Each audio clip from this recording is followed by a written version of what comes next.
You mentioned about the sandwiches being thrown to you. Wes, what was one of the most touching moments that you can recall? You mentioned about those sandwiches and just the generosity of that German woman. Was there anything else that Oh yeah, touched you where you? we down there in Stalag 5B, we had a guard. Uh, we had good guards, we had bad guards. We had a lot of bad ones. There were some good ones. We had one guard that went out in the orchards and got some fruit for us. And he risked doing that. If others had caught him, they'd have shot him on the spot. But he risked that. And that was one time we got a little bit of fruit. Mm. And he brought it in. Yeah, and that meant something really. Oh, yeah, right. Uplifting Oh, your yeah. spirits. Yeah. And then, like the civilians themselves, they're just like the civilians here, like the Nazis got in control there. Well, it's just like this German, I was working with those potato meters. He says, it started out that the youth were parading around with the Hitler youth, with their swastikas and their brown uniform. Oh, look at those crazy kids. What are they up to now, And he says, next thing they knew, they'd taken over all the big cities, and it wasn't a laughing matter anymore. And in those concentration camps, they had a lot of Germans, civilians, that were against Hitler and Nazism, And then talk about the concentration camps. Oh. And then you hear, well, of course, there's that there in Iran said it never happened. And some other people have said it never happened. They better not say it to me. There's not enough words in the English language to describe the horror of that. And when I was in Stalag 10B, I didn't get to that either, after I'd been in there a while. At Buchenwald, well, it's when the Americans were driving into Germany. Well, the SSers, mostly SSers, they got the concentration camp prisoners and moved them up to Stalag 10B. They loaded them in boxcars. They put them 60 to 65 in a boxcar. They jammed them in there like sardines. And then when they come up there, I'll never forget that. They come up there and they unloaded them, and they were coming into the camp there. They had their striped suits and their tams on. And then their face is just like you take a yellow rubber mask and pull it over bones, and they just looking at you like this, and they were holding one another in arm like that, dragging one another, and then they plead for us for cigarettes or something to eat, and SS troopers would say, "You throw anything over there, we'll shoot you," And they took him and put him in a compound by themselves, and they put brush all over the fence so you couldn't see what was going on in there. But all the hollering and screaming and yelling going on in there night and day. And they had a train that went from there out to the pit outside of the camp, and at night they'd load up the ones that passed away and take them out and dump them in that tip. Well, this one night, it was actually early morning, about 1:30 in the morning, all hell broke loose. The concentration camp prisoners were trying to come over the fence into our compound. And they were coming up over there, and the SSs were there with the machine guns, just mowing them down as they're coming over. And so they were running that train all day long, taking them out there. And so when we got liberated, well, the British, they got all the German doctors and nurses in there, go in there and clean that up. And a lot of them were so far gone, you couldn't do anything with them. They're so far gone, But, and then I talked to one of the doctors later. They said in there, some of those concentration, they caught them cutting open the dead ones and eating their heart and liver. So anything to eat. Yeah. Now see, You can see why I can't tell this before somebody's going to have breakfast or have lunch. And then afterwards, you know, we went by Buchenwald. Oh, and the stench, oh, it was horrible. You could smell it for miles. And they had them stacked there like cordwood around there. Oh, and then, you know, everything you saw about what happened in those concentration camps, it's the truth. There's no propaganda there at all. That's the truth. Like when I was out on that farm. See, I could talk to you a month and I could cover it all. When I was out on that farm, Stalag 2B, we had a Jewish boy there. Of course, they never told them they were Jewish. You know, they always said, but somehow or another, the Germans could find out. I don't know how, but he was driving. He was a young team, and they got spooked, and they run into this lake, and he even jumped in the lake, tried to untangle them from the horses, and he couldn't do it, and so they both drowned. You know, and they accused him of doing that on purpose.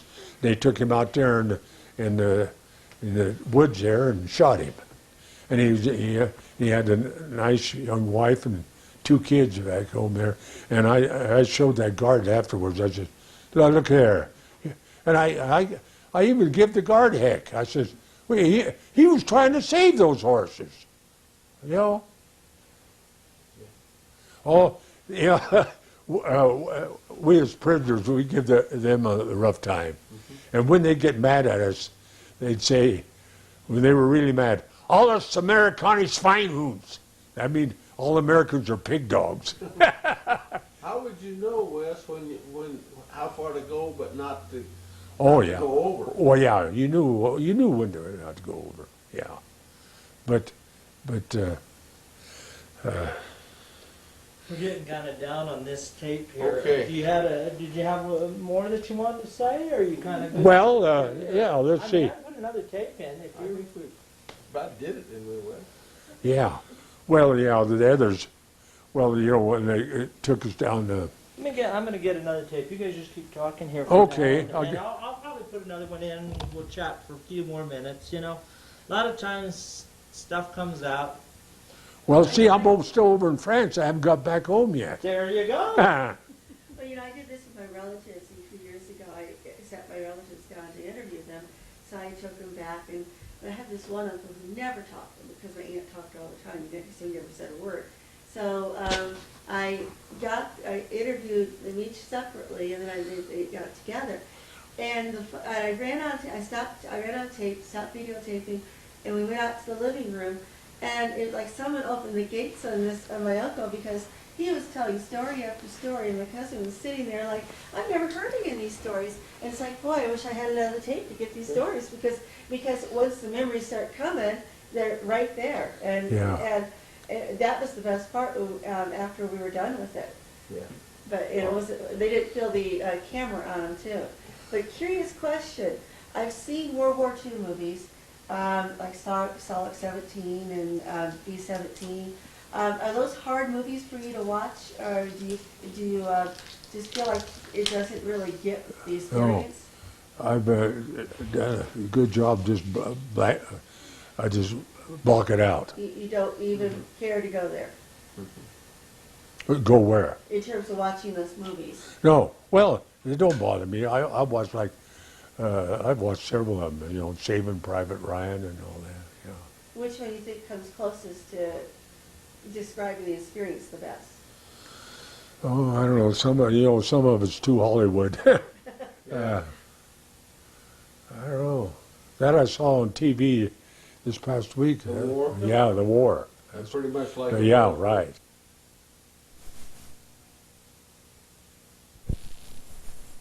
Liberated and then being moved into the various hotels and stuff. Oh, yeah. Now into France. And then you were on that train now. The train going down into France. Then they took us to Camp Lucky Strike, and they had tents and stuff there. And I told her about the cafeteria there. And then And then after that, why, I was there about 2 weeks. They checked how we'd been treated and where we were at and what they made us do and the whole bit. And then they put us in 6x6s and took us down into the harbor there, to get on the Queen Elizabeth. Oh, wow. And going down in there, we had black GIs drivers, and all they know how to do is step on the gas and the brake. And it was real steep down there, and he'd gone down there, and he slammed on the brakes and jammed us all up there. And boy, did he get a chewing out. He said, all we got through, and then you're trying to kill us before we get on the boat.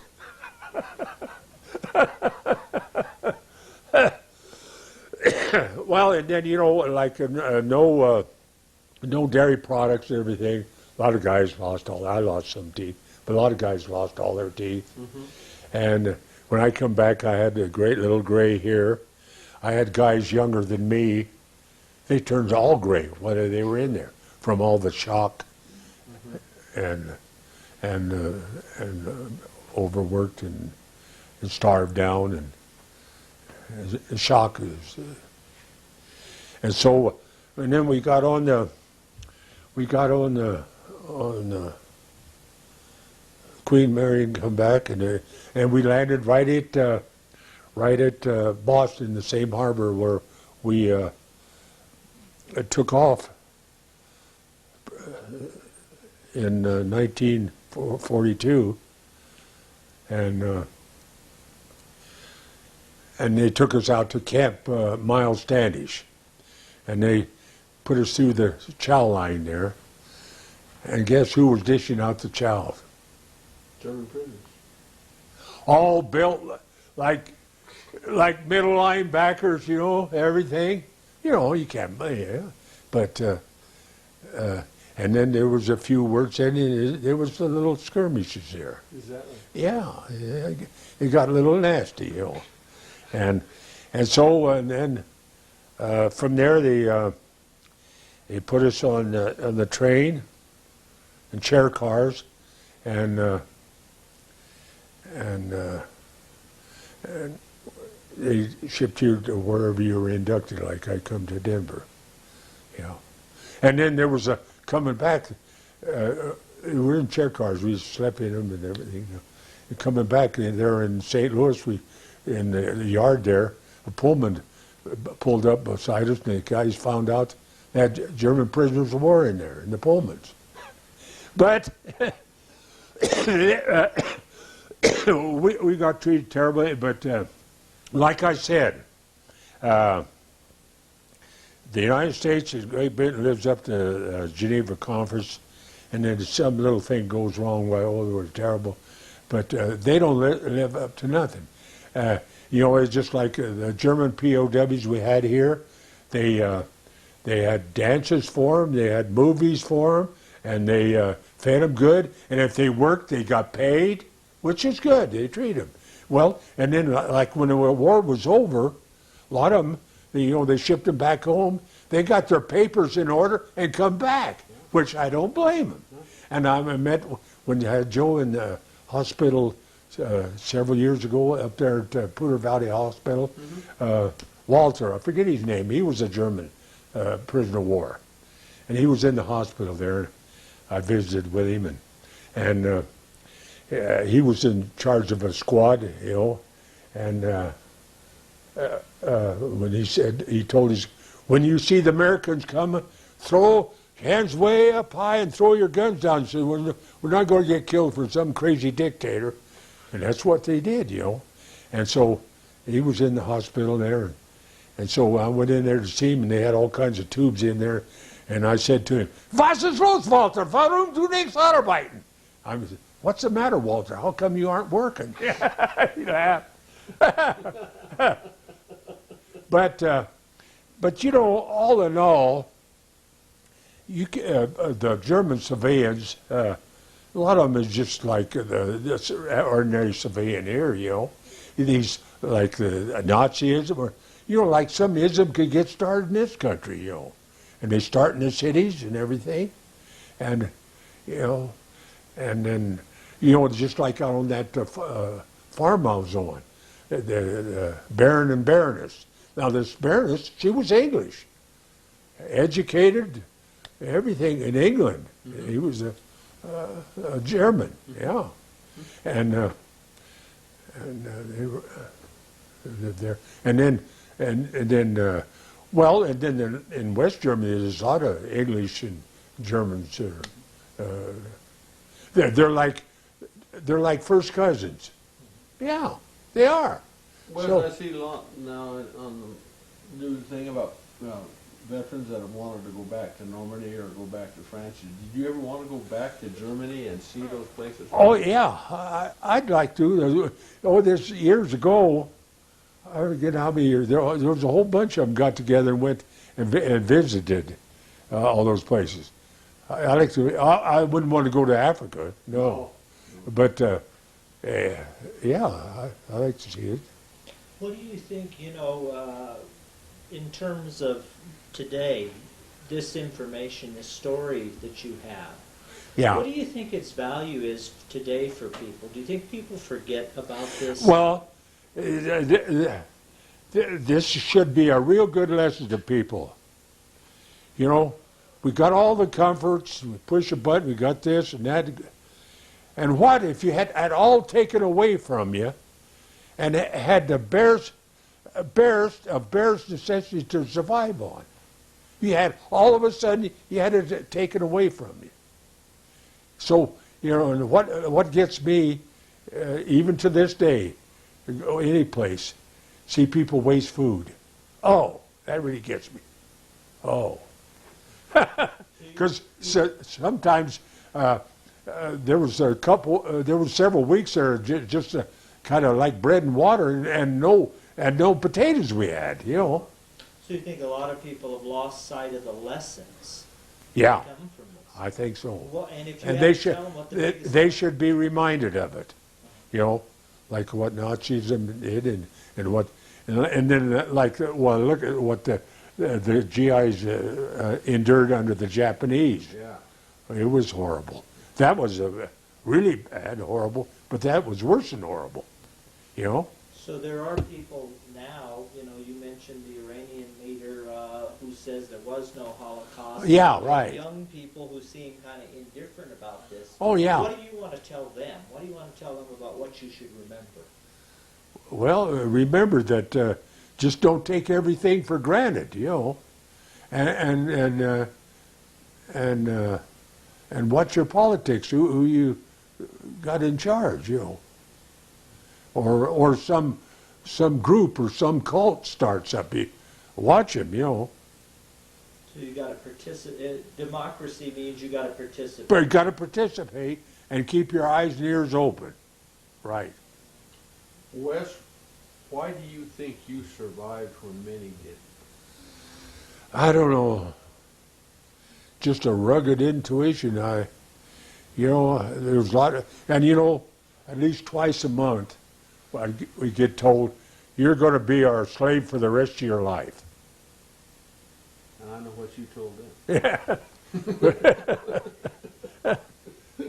Yeah.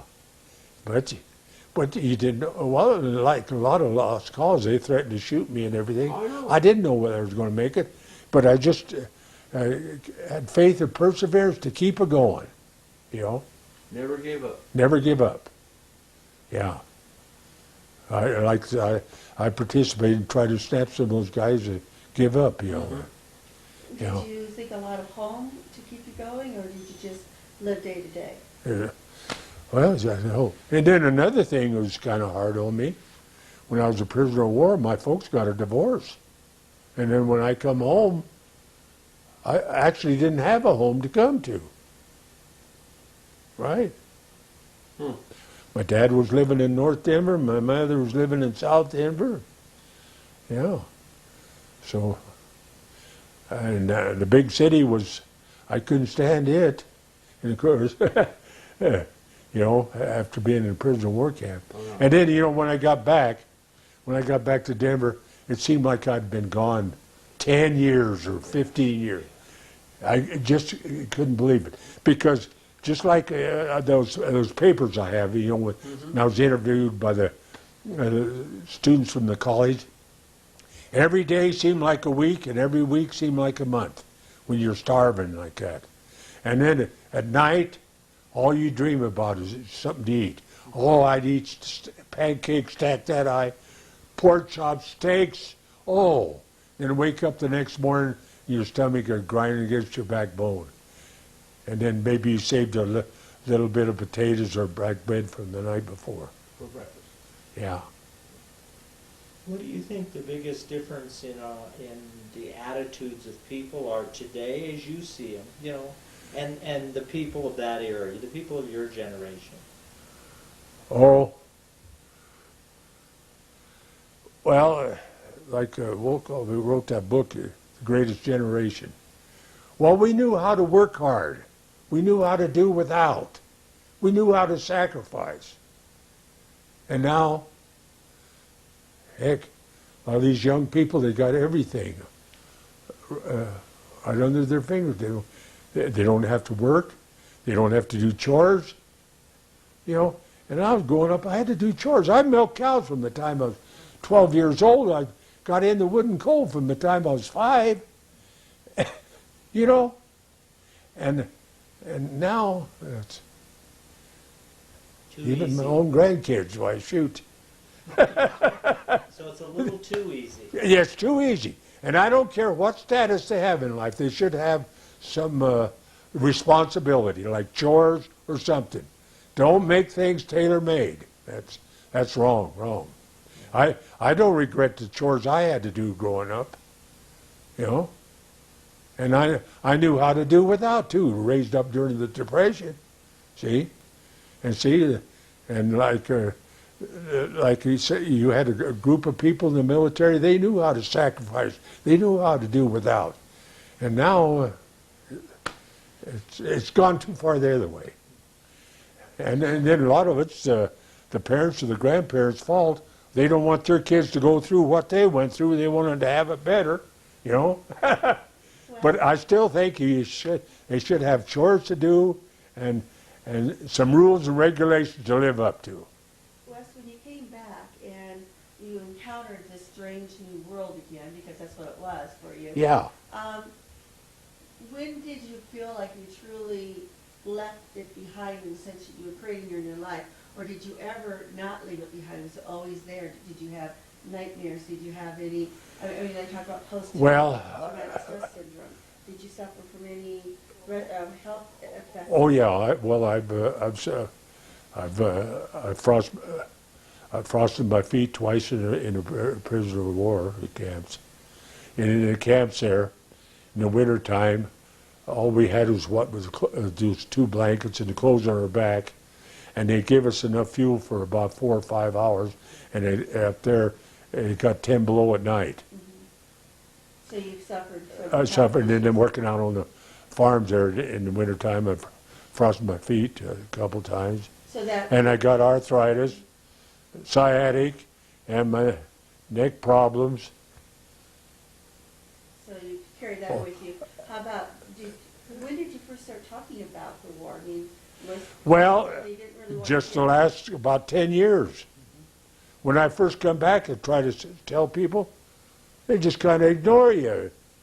Oh, he's talking, he's just making up a bunch of lies, you know.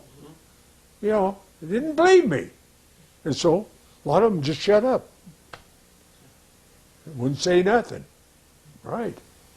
What caused you to want to talk about that? People Well, want to listen? Down at the school, they kept after me. At first, I wouldn't go, and then they kept pleading.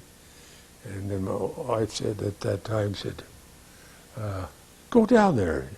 Oh, I says, "I don't know how I could. I can't do it. They want me to talk for an hour or so. Oh, once you get started, you'll be all right." "Ah, no, I'm not going to do it." So finally, I went down there.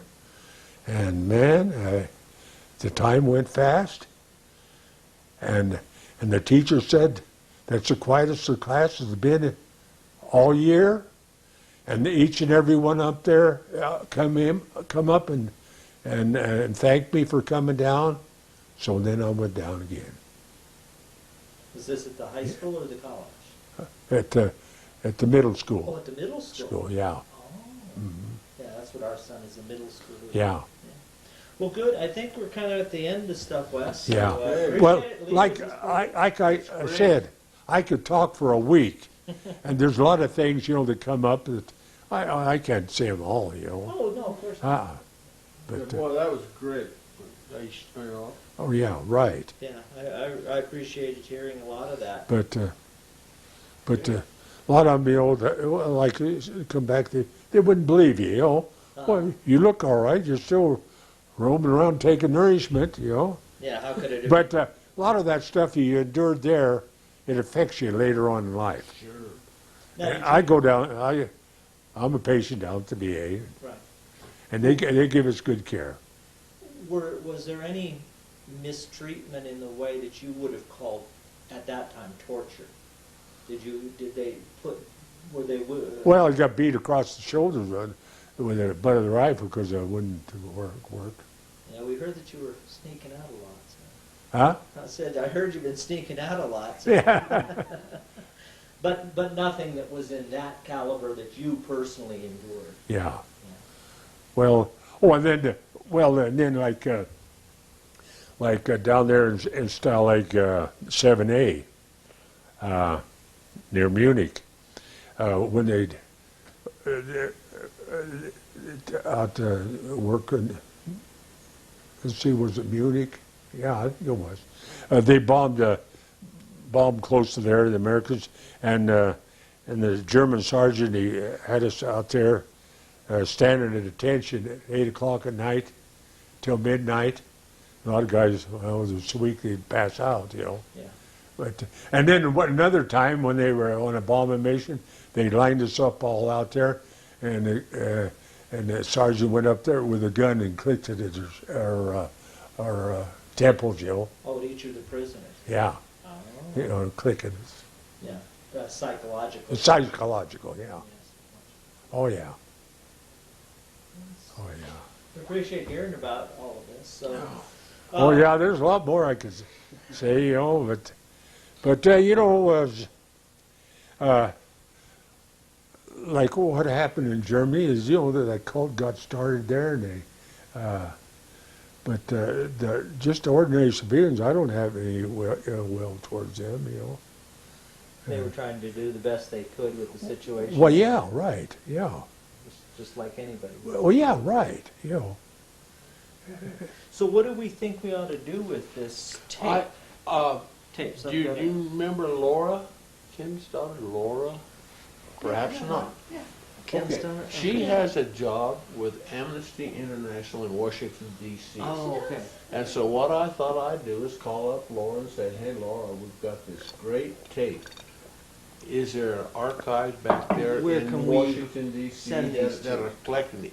The reason I think that, and I told Wes, I was watching one of these programs or something, and what triggered my whole thing here, said if there's someone in your community that has an experience such as Wes has, if you'll get it taped, then we will, and it wasn't one of those gimmick things. Right, we right. will put it on, be part of the archives and the record. Uh-huh. So that's what I thought I would start with, Okay. unless you have a better idea. No, this time I'm wide open for I ideas. don't So Right, there's yeah. the World War II memorial.